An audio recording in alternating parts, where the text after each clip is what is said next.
किन किन राज्यों में बीएससी एमएलटी से पास आउट या उत्तीर्ण अभ्यर्थियों के लिए सरकारी क्षेत्र में योग्यता के संबंध में, एलिजिबिलिटी के संबंध में हम आपसे कुछ लेटेस्ट इंफॉर्मेशन आज शेयर करेंगे। जैसा कि आप थंबनेल में देख पा रहे होंगे, तो वो कौन कौन से राज्य हैं जहां पर बीएससी एमएलटी उत्तीर्ण अभ्यर्थियों को मेडिकल लैब टेक्नोलॉजिस्ट या मेडिकल लेबोरेटरी टेक्नीशियन के पदों पर भर्ती के योग्य नहीं माना जा रहा है। इसको बोलते हैं एलिजिबिलिटी क्राइटेरिया। अब ये दो बातें हैं, एक तो लैब टेक्नीशियन और एक होता है मेडिकल लैब टेक्नोलॉजिस्ट। तो जो लैब टेक्नीशियन है वो अभी भी स्टेट में, बहुत सारे स्टेट है जहां पर अभी भी ये लैब टेक्नीशियन का डेजिग्नेशन बना हुआ है।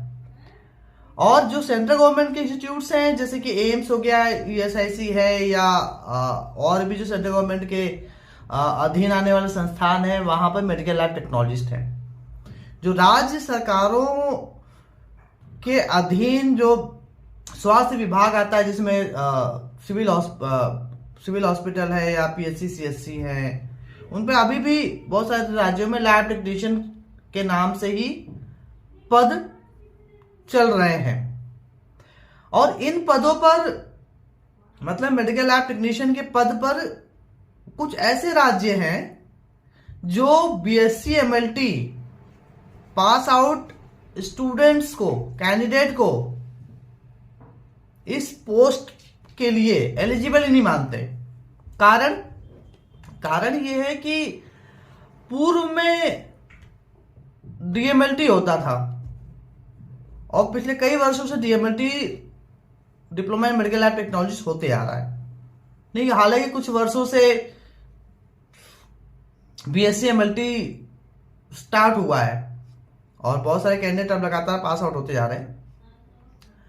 तो वो जो लैब टेक्नीशियन का जो पोस्ट है उसमें पूर्व में योग्यता जो होती थी, जो एलिजिबिलिटी क्राइटेरिया होता था, वो 12th साइंस मतलब 12वीं बायोलॉजी और डिप्लोमा डीएमएलटी रखा गया था। तो उसे कहते हैं सेवा नियमावली, रूल्स रेगुलेशन, इसे होते हैं रिक्रूटमेंट रूल्स बोलते हैं। तो वो रिक्रूटमेंट रूल्स के हिसाब से मेडिकल लैब टेक्नीशियन की पोस्ट पर सिर्फ डिप्लोमा उत्तीर्ण अभ्यर्थी या कैंडिडेट ही अलाउ थे। और वही नियम आज भी चलते आ रहा है, जबकि कई वर्षों से, मुझे लगता है कि 2010-12 से लगातार बीएससी एमएलटी की बैच पास आउट हो रहे हैं।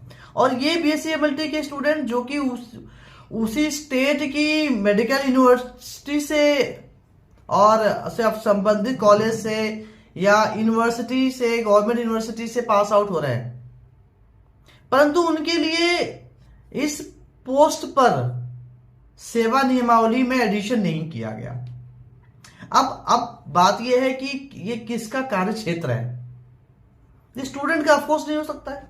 ये पॉलिसी मेकिंग जो कर रहे होते हैं, जो पॉलिसी मेकर्स होते हैं, उनका दायित्व बनता है कि अगर कोई क्वालिफिकेशन डिप्लोमा के बेस पे थी और फिर अगर डिग्री आ गई तो उस डिग्री को भी जो है समावेश किया जाना चाहिए। तो ये कहीं ना कहीं ये त्रुटि है। और हम आते हैं वो राज्य जहां पर बीएससी एमएलटी को योग्य नहीं माना जाता है। सबसे पहला राज्य है उत्तराखंड, जो कि उत्तर प्रदेश से अलग होकर के बना। और उत्तराखंड में 25 वर्ष बीत गए, अभी तक सेवा नियमावली में परिवर्तन नहीं हुआ और डीएमएलटी आज भी लैब टेक्नीशियन की पोस्ट पर जो है एलिजिबिलिटी रखते हैं। बीएससी एमएलटी को अभी भी नहीं है। उसकी सेवा नियमावली में परिवर्तन करते हुए बीएससी एमएलटी को ऐड किया जाए, उसके लिए एक लंबी लड़ाई वहां के उत्तराखंड के साथियों के द्वारा चल रही है। दूसरा राज्य उत्तर प्रदेश। हालांकि ये समस्या आज की नहीं, बहुत पहले की, और कई बार इस मुद्दे पर जरूर बातचीत की गई है, मतलब मुद्दे को उठाया गया, परंतु नहीं हो पा रहा है। दूसरा राज्य उत्तर प्रदेश। अभी हाल ही में एक पत्र जारी किया गया जिसमें मेडिकल लैब टेक्नीशियन के पद पर जो योग्यता होनी चाहिए डीएमएलटी है, इसके अलावा कोई अन्य समकक्ष योग्यता नहीं आती है। बात सही भी है, डीएमएलटी के समकक्ष कोई योग्यता, डिप्लोमा के समकक्ष योग्यता कोई हो नहीं सकती है, क्योंकि diploma in medical lab technology है, तो नोमेनक्लेचर तो एक ही है। अब इसके अलावा अगर नोमेनक्लेचर अलग अलग हो सकता है तो समकक्षता हो सकती है, तो समकक्षता तो होगी ही नहीं डेफिनेटली। डीएमएलटी डिप्लोमा 2 साल का है और बीएससी एमएलटी 3 साल की डिग्री है। दोनों की क्वालिफिकेशन और दोनों की प्रोसीजर्स में डिफरेंसेस है, ईयर वाइज डिफरेंसेस है। तो इसका मतलब ये नहीं है कि एक हायर क्वालिफिकेशन लिया हुआ कैंडिडेट पर्टिकुलर उस पोस्ट के लिए एलिजिबल नहीं हो सकता। हो सकता है, सिंपल सी बात है, एक क्वालिफिकेशन जो पहले से डली थी, एक क्वालिफिकेशन और ऐड हो जाए, दिक्कत क्या है? आखिर डिप्लोमा वाला भी कैंडिडेट वही काम करेगा या कर रहा होगा जो बीएससी एमएलटी वाला भी करेगा। बस सैंपल निकालना, टेस्टिंग करना, रिपोर्ट जनरेट करना, ये दोनों का ही काम है। ऐसा तो नहीं हो सकता कि अलग हो, कि नहीं जी डिप्लोमा वाला छोटा काम कर रहा है तो बीएससी एमएलटी वाला बड़ा काम कर रहा है, ऐसा है ही नहीं। मेडिकल लेबोरेटरी में तो है नहीं। तो क्वालिफिकेशन एडिशन क्यों नहीं हो रही है? क्योंकि कहीं ना कहीं क्वालिफिकेशन एडिशन नहीं होने का कारण ये प्रतीत होता है कि जो स्टेक होल्डर्स है, जो सफरर है, जो इस फील्ड के लोग हैं, वो संगठित नहीं दिखाई देते हैं। अब आप सोचिए, स्टाफ, पहले स्टाफ नर्स की वैकेंसी, मैं स्टाफ नर्स भी नहीं बोलता, अब तो स्टाफ नर्स भी खत्म हो गया। केंद्र सरकार के स्वास्थ्य विभाग ने और केंद्र सरकार के अधीन आने वाले संस्थानों ने जो है नर्सिंग ऑफिसर के नाम से पद का नियमित करके और प्रचारित किया हुआ है। अब तो राज्य स्टेट गवर्नमेंट भी जो है, अलग अलग स्टेट गवर्नमेंट भी जो है स्टाफ नर्स का पोस्ट जो नोमेनक्लेचर नाम हटा के जो है नर्सिंग ऑफिसर कर दिया गया उनके द्वारा।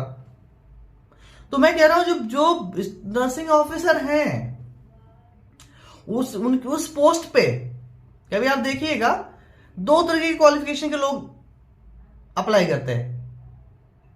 एक बीएससी नर्सिंग, और उसके बाद जो है अगर जीएनएम है और फिर जो है कुछ साल का एक्सपीरियंस काउंट करके जो है उनको एडमिशन कर दिया जाता है।